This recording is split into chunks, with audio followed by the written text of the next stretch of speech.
el espacio radial de la gestión obrera de SECOP. Esperemos que Gallego esté grabando el programa. Le mandamos un saludo. Y una vez más estamos solo con la responsabilidad de llevar adelante esta visión de... Ya tiene 10 años. Es bueno decirlo porque capaz que contagia a alguno. Alguno se pone a pensar, esto es loco, 10 años. Yo podría hacer algo también, ¿no? Porque es importante tener este tipo de espacio, es muy importante, porque los medios de comunicación están en un 100%, repitiendo la voz de los que dominan, de los que obtienen toda la ganancia. Entonces se hace sumamente indispensable que los que están sufriendo las consecuencias de las políticas que se aplican, claro que estamos hablando de trabajadores y jubilados, ¿no? Tengan sus espacios, ¿verdad? Para poder manifestarse, plantear concretamente cuáles son las necesidades que se tienen, ¿no? Ha ido una noticia que no sé si ha salido a través de los medios, por lo menos yo no la escuché. Y ustedes saben que tenemos una nueva embajadora en los Estados Unidos. Esta mujer fue expulsada de Venezuela por tener contactos directos con la derecha venezolana, ¿no? Dice así el diario: con la llegada de la nueva embajadora de Estados Unidos, continúa una política de distanciamiento en relación a lo que viene sucediendo en el Mercosur, bajo la dirección temporal de nuestro país, y donde se han intensificado las intromisiones en la gestión del gobierno y de claro intento de intromisión dentro de los asuntos internos de este país. La diplomática Kelly Keiberling tiene una importante carrera diplomática y es proveniente de una familia con tradición diplomática, con amplia vinculación en varios países de la región. Venezuela, el año que la expulsó, fue por sus vinculaciones con los asuntos internos y actividades de espionaje. En este último tiempo el gobierno uruguayo ha tenido una política activa en los hechos contra el proceso bolivariano. El nombramiento de la embajadora puede ser un paso más en la dirección del incremento de la atención que ya se ha producido durante el año pasado. Si bien el gobierno uruguayo puede recibir al embajador que quiere, sería bueno que tuviera en cuenta sus antecedentes. Claro, estas cuestiones hacen a lo que hemos venido nosotros desarrollando en las últimas audiciones, ¿no? Es difícil, ¿no? Poder entender qué papel puede jugar un embajador de un país tan de tanto peso a nivel internacional como los Estados Unidos, en un país como nuestro, absolutamente dependiente. Nosotros somos un país cada vez más dependiente de los lineamientos de los Estados Unidos de Norteamérica. Cuando decimos los lineamientos de los Estados Unidos de Norteamérica, decimos los lineamientos de Israel, de países que históricamente han vivido en función del saqueo de otros países. El otro día hablábamos de cuál es la situación que hoy está atravesando Occidente, las potencias de Occidente. Y veíamos cómo se ha producido una polarización en el mundo, donde han surgido en los últimos años una serie de países llamados emergentes, encabezados por la China, por la India, por Rusia, que están compitiendo con las históricas potencias occidentales o las potencias tradicionales, ¿verdad? Es sumamente indispensable para estas potencias que han saqueado históricamente los países obtener mayor cantidad de recursos a través del saqueo hoy que ayer, necesitan más hoy que ayer saquear a los países, porque están enfrentados en un contexto internacional en el que se le ha dado vuelta la moneda, se ha dado vuelta la tortilla. Las potencias emergentes, porque tranquilamente podemos decir que son potencias, ¿no? La China, la India, Rusia. Hoy están compitiendo y quitándole mercado a la industria occidental. Es bueno saber que de la industria es de donde sale el dinero. De la producción de la industria es de donde se obtienen esos recursos para poder ser potencia. Y esta situación ha puesto en jaque a los países que históricamente han dominado el mercado mundial. ¿Por qué decimos esto? Bueno, porque se ha producido un ajuste que es sumamente necesario para las potencias que han saqueado el mundo históricamente. Un ajuste sobre los países que ellos dominan. Y dentro de los países que ellos dominan está el nuestro, lamentablemente, ¿no? Y nosotros a veces no alcanzamos a comprender qué puede significar para nuestro país que Estados Unidos envíe una embajadora que haya estado al frente de la pelea haciendo cualquier acción. Aquí está denunciada por espionaje. Históricamente los embajadores de los Estados Unidos en los países dependientes tienen como primer misión el espionaje, ¿verdad? Hay un dicho popular en política que dice: ¿por qué los Estados Unidos no han sufrido ningún golpe de Estado? Y la respuesta es: porque en Estados Unidos no hay embajada norteamericana. No hay que ser muy inteligente para darse cuenta cuál es el papel que juegan los embajadores norteamericanos, fundamentalmente en los países dependientes. Y nosotros no solo somos un país dependiente porque se nos ha impuesto esa dependencia. Nosotros somos doblemente dependientes. Porque primero es aceptada la dependencia por nuestro propio gobierno. Entonces, la imposición es a través de el consentimiento de nuestro gobierno a esa imposición que a lo que nos somete los Estados Unidos de Norteamérica. Naturalmente que esto agrava aún más la situación. Cada embajador que los Estados Unidos nos manda es más a la derecha que el anterior.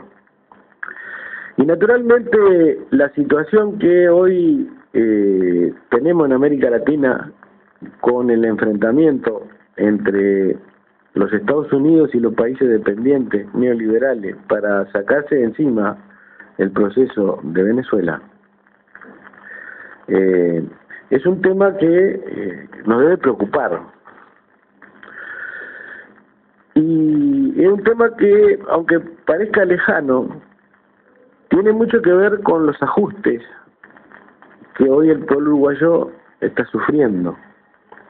Nosotros nos preguntamos cómo es posible que con un barril de petróleo en el mercado internacional, que en cualquier momento va a llegar a los $20, es una cuestión sin precedentes en la historia, pueda en nuestro país costar un litro de gasoil para la producción 38 pesos, ¿verdad? El barril de petróleo anda alrededor de los $30. Dicen que va camino a costar $20 el barril de crudo. ¿Y cuántos son $20? 600 pesos. O sea que con un barril de petróleo de 600 pesos uruguayos no estamos diciendo disparate porque es lo que se ha publicado, se ha anunciado a nivel internacional. Nosotros tenemos un litro de gasoil casi a 40 pesos. Entonces, ¿con cuántos litros de gasoil nos saldría un barril de petróleo? Es cuestión de sacar la cuenta, ¿no? ¿Por qué en nuestro país, a pesar del precio del barril de petróleo, tenemos un combustible de los más caros del mundo? ¿Ustedes se acuerdan cuando nos dijeron que los parques eólicos iban a posibilitar al pueblo uruguayo tener una corriente eléctrica mucho más barata? Digo, hace 3 días que lo hicieron. Digo, esto de los parques eólicos tiene poco más de un año.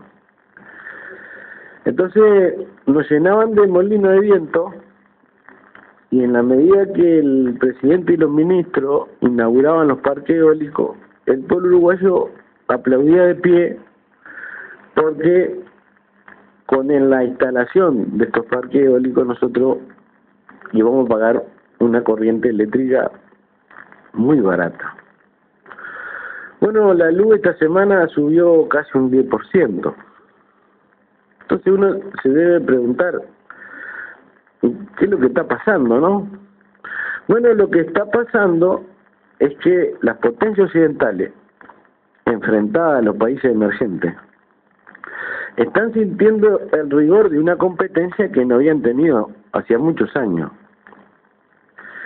Y los países como la China, la India y Rusia están obteniendo ganancias a través de una industria que compite en igualdad de condiciones y está haciendo retroceder a la industria occidental. La ganancia que obtenían a través de la producción las potencias de Occidente, hoy no las tienen. Entonces ajustan sobre los países dependientes, saquean aún más a los países dependientes. Entonces nosotros tenemos un gasoil a casi 40 pesos con un barril de petróleo entre 25 y 30 dólares el barril, producto del ajuste que las potencias occidentales hacen del punto de vista económico con nuestro país. Y a pesar de los parques eólicos, sigue subiendo la corriente eléctrica. Todo ese dinero es destinado no a la educación, ni a la salud, ni a los salarios. Todo ese dinero se va, como por ejemplo pagos de intereses de deuda externa, ¿verdad? Que naturalmente las potencias occidentales necesitan hoy más que nunca, producto de esa polarización que se ha producido en el mundo. Una guerra entre potencias, ¿verdad? Donde un sector de los países grandes, poderosos, comienzan a quedarse con el mercado internacional. Y el envío de este tipo de personajes que defienden los intereses del capital, con estos antecedentes de ultraderecha, es la forma que las potencias tienen para defender sus intereses. Los envían como guardianes frente a cualquier tipo de intento que se pueda realizar en un país y que se desvíe de los lineamientos de estas potencias. A mí me parece vergonzoso que el doctor Vázquez haya recibido a esta mujer por el simple hecho de haberse entrometido en los asuntos de un país hermano de Latinoamérica, sabiendo la situación que en ese país se vive.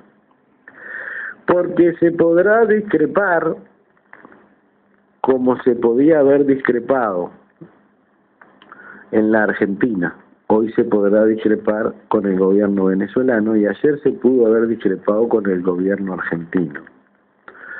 El asunto es que tanto el pueblo argentino, que ya perdió y por goleada en la última elección, como el pueblo venezolano, que hoy se debate entre continuar o perder, están enfrentados lisa y llanamente a los representantes del capital financiero internacional.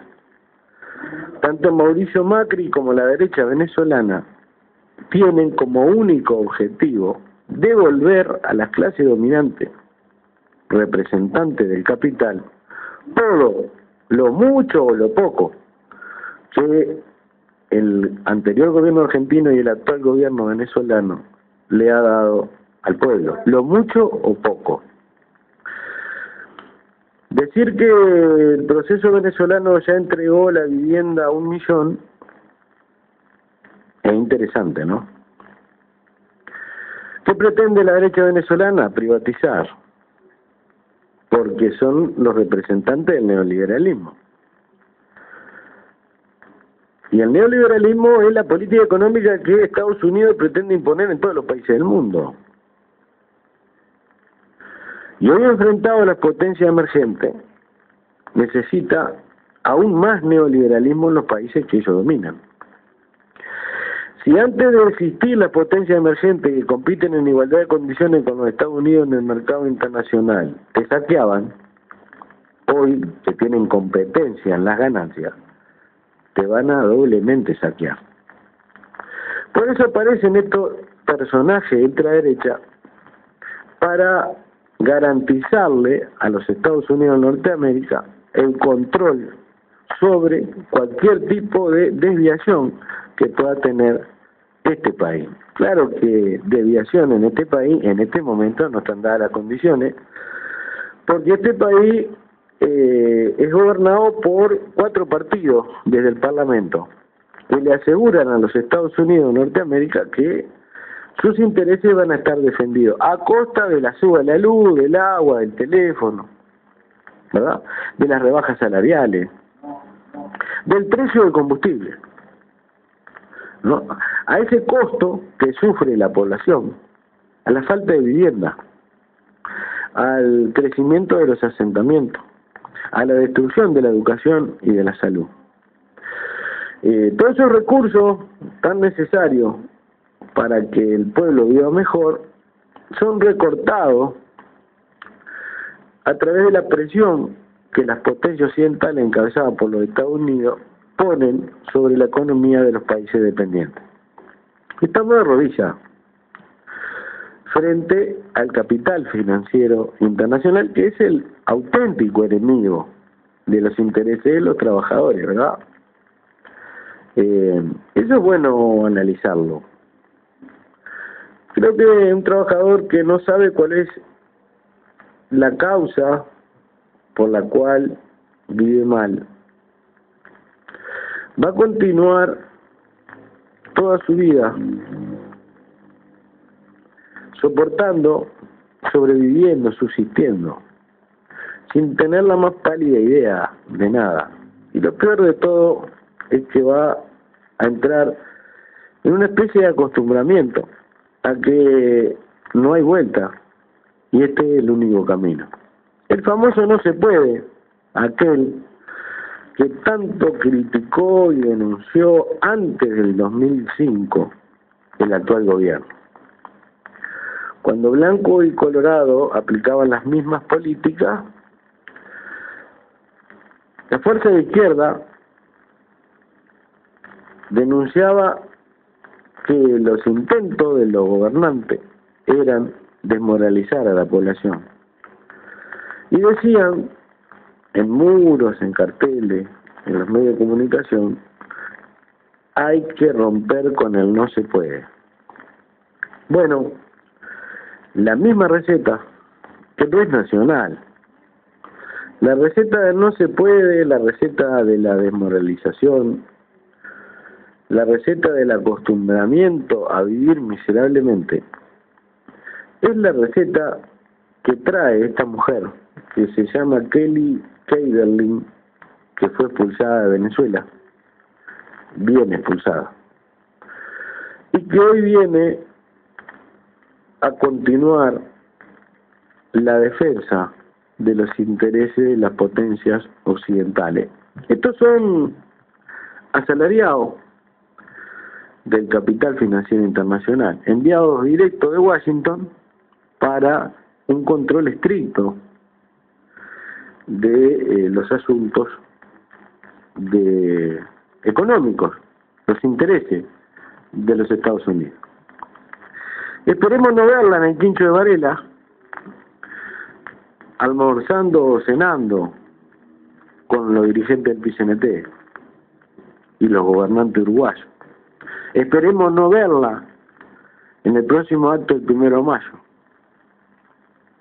porque sería una nueva demostración de qué intereses se defienden por parte de las organizaciones que nacieron hace muchos años para defender los intereses de los trabajadores.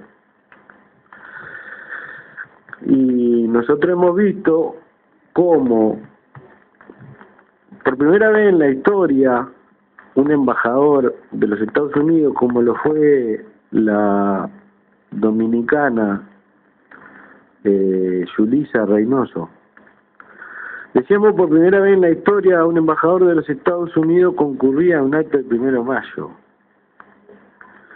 Por primera vez en la historia un embajador de los Estados Unidos se reunía a almorzar un 1 de mayo junto a dirigentes de la Central Obrera Uruguaya. Y eso no es casualidad.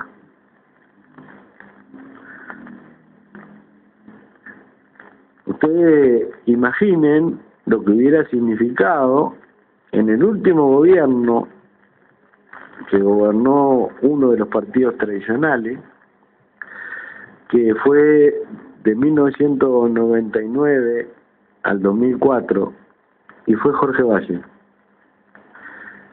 Imaginen lo que hubiera significado que el embajador de los Estados Unidos junto al presidente de la República hubieran estado en el estrado de los trabajadores. Era imposible, ¿verdad? Era imposible que eso se hubiera dado. Bueno, esto tiene que ver con el por qué vivimos como vivimos. ¿Por qué no ha habido manifestaciones en contra del precio del combustible y lo que eso significa? Porque el precio del combustible va directamente a aumentar el precio de los alimentos. ¿Cuánto podrían bajar los alimentos si nosotros adaptáramos el precio del combustible en nuestro país al precio del barril de petróleo que se compra en el mercado internacional?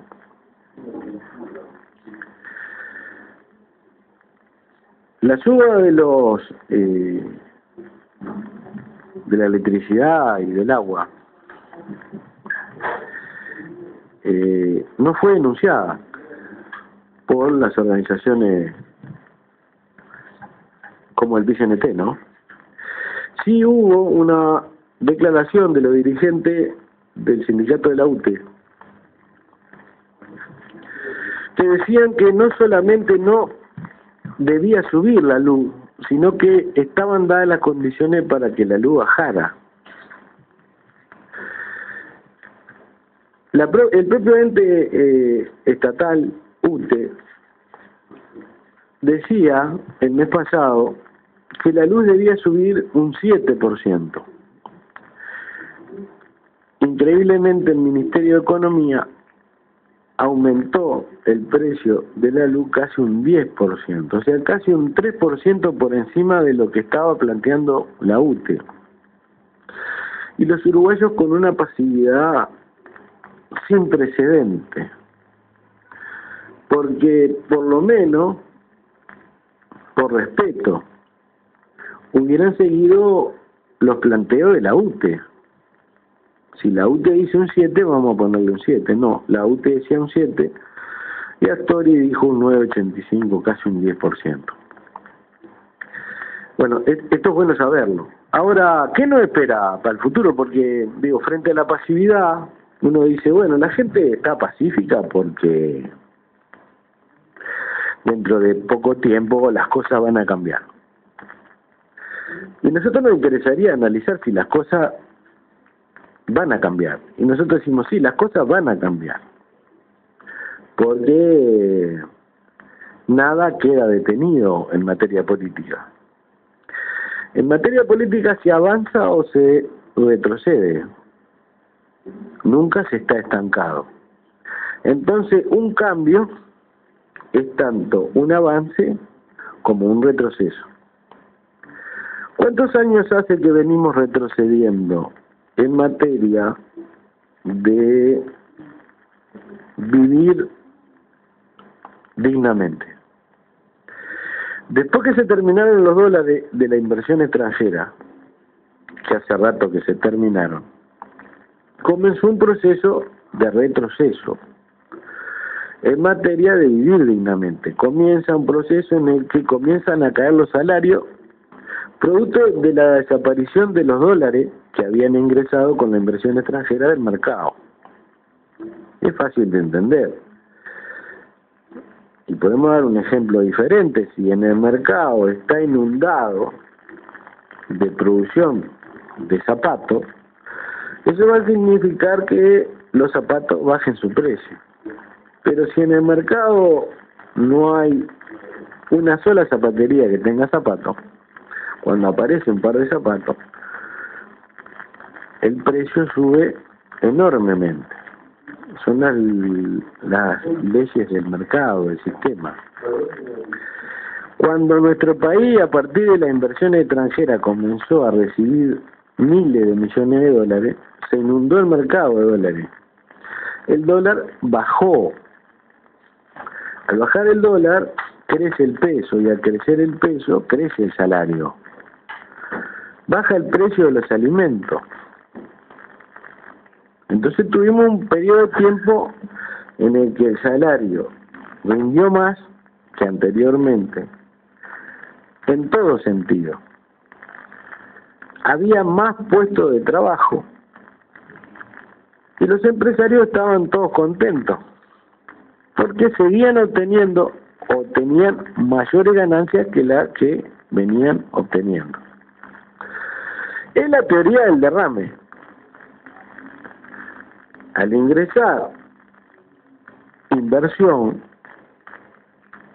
el dólar baja. Los empresarios, al ingresar muchos dólares y abrirse la posibilidad de crecer alrededor de tremenda inversión extranjera, los empresarios se vieron beneficiados.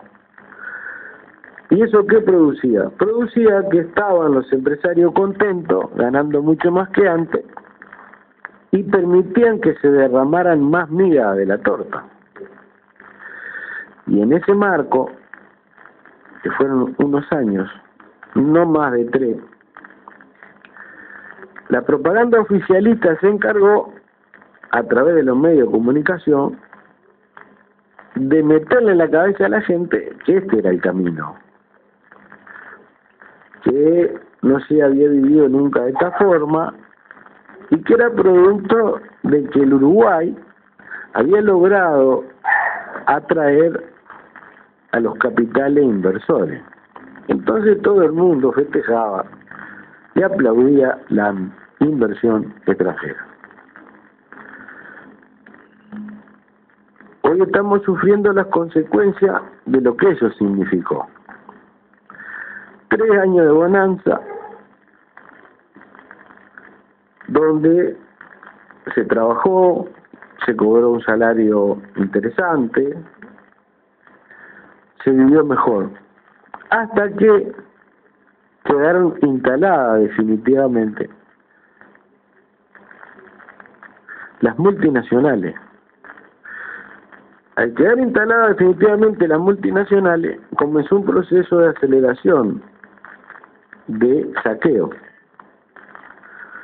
porque mientras trabajábamos y cobrábamos mejor, no le dábamos pelota a que estas empresas multinacionales venían, se instalaban en zona franca, no pagaban un peso de impuestos y encima envenenaban el medio ambiente.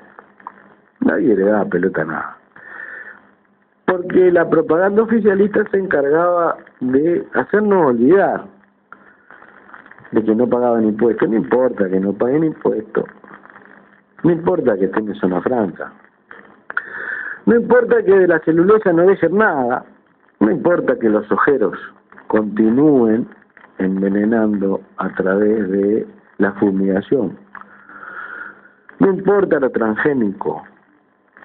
Bueno, mala suerte para los productores de alimentos que se tuvieron que ir de la tierra porque la multinacional necesitaba mucha extensión de tierra,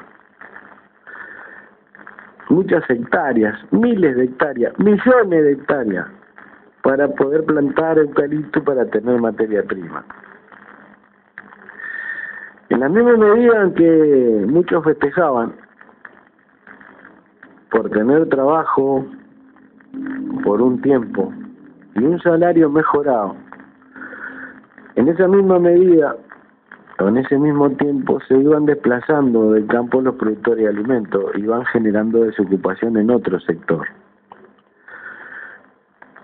Los representantes de los trabajadores oficialistas, lo mismo que recibían los 1 de mayo al embajador de los Estados Unidos y comían con ella en el Quincho de Varela, con los empresarios y con el gobierno, nos decían que el Uruguay había ingresado en un camino de modernización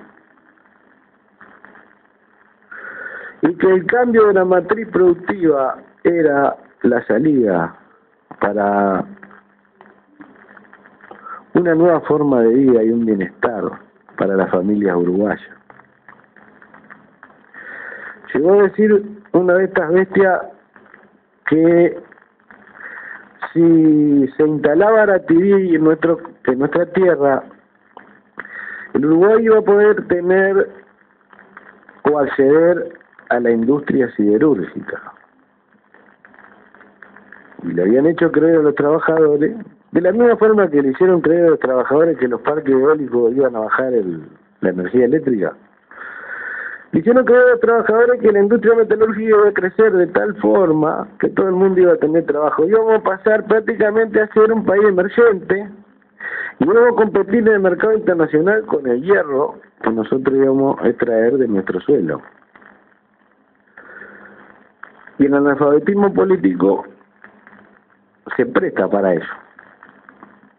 Los picos de oro, que hace años que no trabajan, al servicio de la aplicación de una política económica nefasta, tienen como misión acaparar todo el conocimiento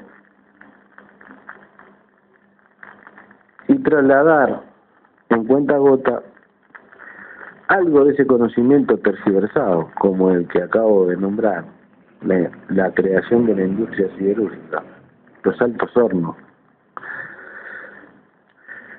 que están desaparecidos en América Latina hace no sé cuántos años, porque eso está acaparado por las grandes potencias. Por eso se quería instalar esta multinacional para destrozar nuestro suelo, llevarse el hierro y todos los demás metales que pueda haber a la vuelta, que vienen junto con el hierro, porque el hierro había subido su precio en el mercado internacional. Las grandes potencias necesitaban hierro, mucho hierro. Vaya si se necesita hierro para reconstruir un país como Irak, ¿no? O Siria, o Libia, ¿verdad? Los yanquis bombardean y destruyen ciudades enteras y después se presentan a licitación las empresas norteamericanas para la reconstrucción. Y necesitan, claro, mucho hierro. Por ejemplo, para dar un ejemplo, y hay 1000 ejemplos para dar, así se maneja el mundo. Y la cuestión es el papel que jugamos nosotros. y decíamos, ¿el futuro cuál es? Y el futuro de este país es continuar por la misma senda, a no ser que el conocimiento llegue a la grande mayoría y la grande mayoría a través del poder popular frenen esta locura. Porque estos viejos se van a morir, aunque viven como 80 y pico de años cada uno. Y le van a dejar a las futuras generaciones un país en manos de potencias extranjeras, en manos de multinacionales, que como decíamos el otro día tienen un solo objetivo: obtener más y más y más ganancias, sin importar las condiciones en las que está el pueblo donde están instaladas. Es decir, la política de las multinacionales, desde que existen, no ha cambiado en materia de obtener ganancias. Están muy contentas las multinacionales porque han encontrado un caso muy especial en el Uruguay. Creo que Uruguay es para ser tomado como ejemplo de lo que no se debe hacer en el mundo. Yo no conozco otro país que haya podido transformar dos cosas tan importantes: la unidad de la izquierda, que nace en 1971, con un programa antiimperialista en defensa de la grande mayoría, que se transforma a lo largo de 40 años en una fuerza al servicio del capital, dirigida por el guerrillero, entre otros, que tomaron las armas para enfrentar al capital financiero internacional. El guerrillero que planteaban que la tierra no podía estar en manos extranjeras. Bueno, lo mismo en este proceso de darse vuelta en el aire son los que más han extranjerizado la tierra, los que más han entregado la soberanía y la independencia. Pero la frutilla de la torta es que el movimiento sindical uruguayo, sus dirigentes, movimiento sindical reconocido internacionalmente por un elemento que no se había dado en ningún otro país del mundo, que fue que antes de darse el golpe de Estado, un congreso de la CNT había resuelto: ante el golpe de Estado, huelga general. La dictadura uruguaya nace herida de muerte el 27 de junio por la respuesta que la clase obrera organizada uruguaya le dio con una huelga general que duró 15 días. Entonces decimos, esa misma central, otros dirigentes, terminó siendo funcional a los mismos intereses que defendía la dictadura. Porque la dictadura, lo decíamos el otro día, se instala en nuestro país para el cumplimiento de un proyecto económico. Claro que el cumplimiento de un proyecto económico neoliberal se podía aplicar solo a través del terror, a través de la cárcel, de la tortura, de la desaparición, a través de la destrucción del movimiento popular, a través de la destrucción del poder popular, a través del encarcelamiento de los dirigentes de izquierda más connotados, que no andaban armados, y de los representantes de los trabajadores que habían logrado fortalecer las organizaciones sindicales en calidad, que habían logrado trasladar todo el conocimiento para que la mayoría de los trabajadores supieran por qué, en caso de un golpe de Estado, había que responder con una huelga general. Y decimos que el Uruguay tiene que ser tomado como ejemplo en el mundo para todos aquellos revolucionarios, trabajadores, jóvenes, estudiantes, comprendan lo que no se debe hacer. Claudicar. Las organizaciones sociales históricas de nuestro país claudicaron ante el enemigo, que es el mismo, el capital. Y eso nos ha dejado como resultado un país totalmente extranjerizado, donde los dueños de la tierra son extranjeros, donde las multinacionales no pagan impuestos, donde la contaminación ha llegado a niveles insospechados, producto de lo mismo, donde 700, 800 mil uruguayos no alcanzan a ganar 15.000 pesos, donde los asentamientos han crecido, como en Maldonado, un 400%, 160.000 uruguayos viven en asentamientos, donde en la salud pública para ver un especialista tenés que esperar 30, 40 días, donde las instituciones privadas de la salud se han enriquecido producto de reformas que le han inyectado mucho dinero de la salud pública, donde los gurises han llegado a niveles insospechados de repetición en las clases, tanto en escuela como en liceo.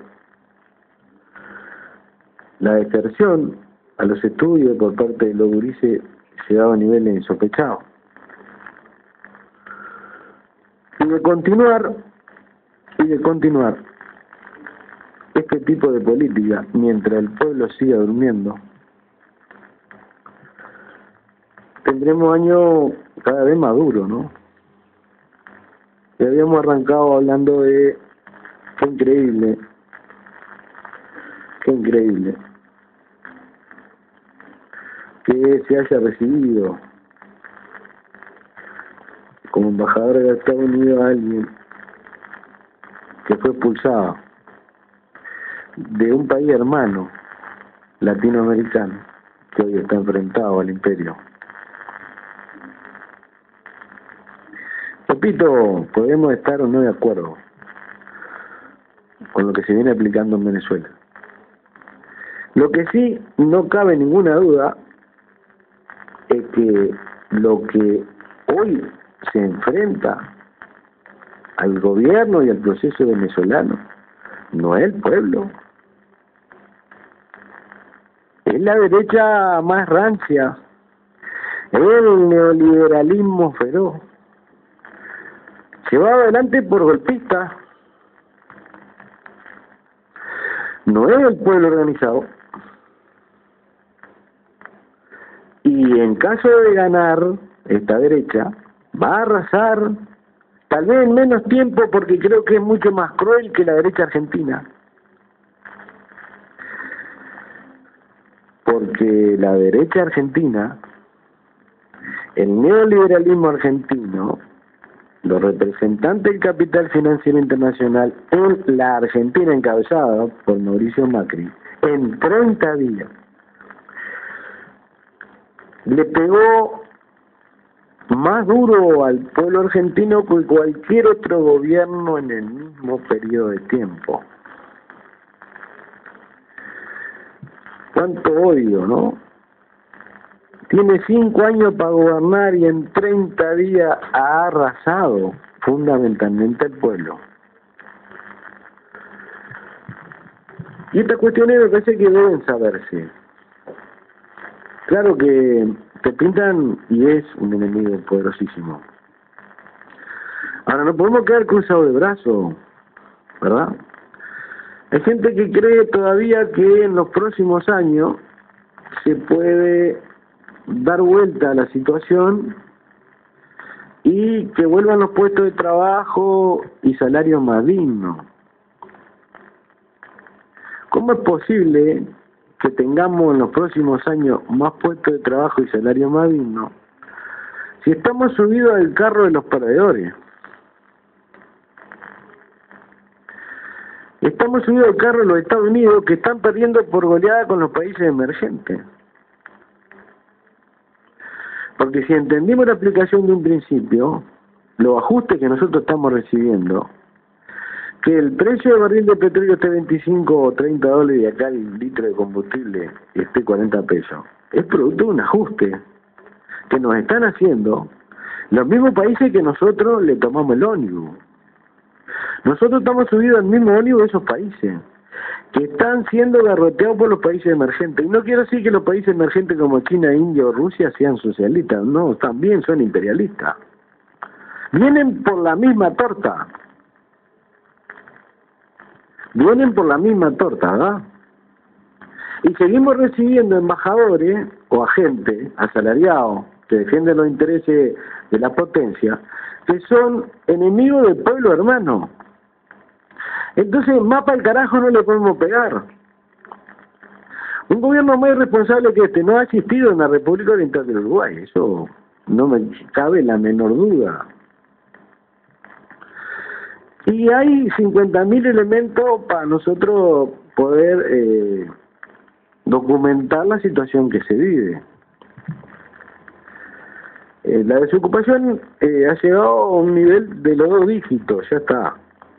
Ya superó el 10 y va en crecimiento. Las empresas le están ofreciendo a los trabajadores ya no aumentar, ¿no? Porque ya hemos superado esa barrera. Hace muchos años que los empresarios no aumentan salario. Ahora los empresarios no solo no aumentan, sino que directamente ofrecen rebaja. Porque en el José Pedro de Varela, que es un colegio privado, le dijeron a los trabajadores, bueno, o aceptan un 30% de rebaja salarial o no tienen más trabajo, y no tienen más trabajo. Porque los trabajadores no aceptaron el 30% de rebaja salarial. Entonces nos preguntamos, ¿de qué ha servido esto? En la Biblia hay un tal Job, no el de la hojilla de fumar. El libro de Job es se trata de un hombre que le gustaba tanto el sufrimiento y se lo adjudicaba todo a su Dios, y entendía que él debía sufrir y pasar las peores penurias porque eso reafirmaba su devoción, su fidelidad a su Dios. No nos transformemos en Job por fidelidad a los históricos dirigentes que una vez dijeron que de ganar la elección las cosas iban a cambiar. Iba a haber reforma agraria, ¿se acuerdan? Iba a haber reforma agraria, no se iba a pagar los intereses de la deuda externa, iba a haber más escuelas, más liceo, fuente de trabajo, íbamos a controlar la economía y no nos íbamos a alinear con las potencias imperialistas. Eso algunos se deben de acordar. Ayer me decía un compañero que viene buscando el programa del Frente Amplio del año 71 y no puede encontrar por ningún lado. No existe más. Debe estar fondeado bajo 1.500 metros bajo tierra. Porque sería bueno que los jóvenes trabajadores lo pudieran leer. Lo que decían los mismos en un alto porcentaje que hoy gobiernan este país. La situación es complicada. Creemos en el poder popular. ¿Qué es el poder popular? La organización del pueblo. Que el pueblo organizado elabore su programa y que empuje a los gobernantes a resolver los problemas o a irse. Hablando de irse, nosotros no vamos porque no tenemos que ir a trabajar. Afortunadamente tenemos trabajo y cada día hay que defenderlo un poco más porque la situación está complicada a todos los niveles. Bueno, esto es producto de una política económica errada. Hay algo que ha quedado claro en el mundo entero: el capitalismo no puede continuar porque ya no le puede dar de comer ni a sus propios esclavos. Dicen que 62 personas en el mundo tienen en sus manos la misma riqueza que el 92% de la población mundial. El mismo dinero, la misma riqueza que el 92% de la población mundial. Entonces, 62 personas en el mundo tienen acumulado la misma riqueza que 6.000 millones de personas. Bueno, eso es una cuestión que ya está superada. El capitalismo ha demostrado que no puede seguir aplicando un modelo que ha desplazado al 99% de la población mundial. Y la otra cosa que está lo suficientemente clara es que la política económica de esta multipartidaria en la República Oriental del Uruguay ha dejado a las grandes mayorías afuera. Nos vamos y nos vamos a encontrar el sábado. El que lucha gana y el que no se muere gana.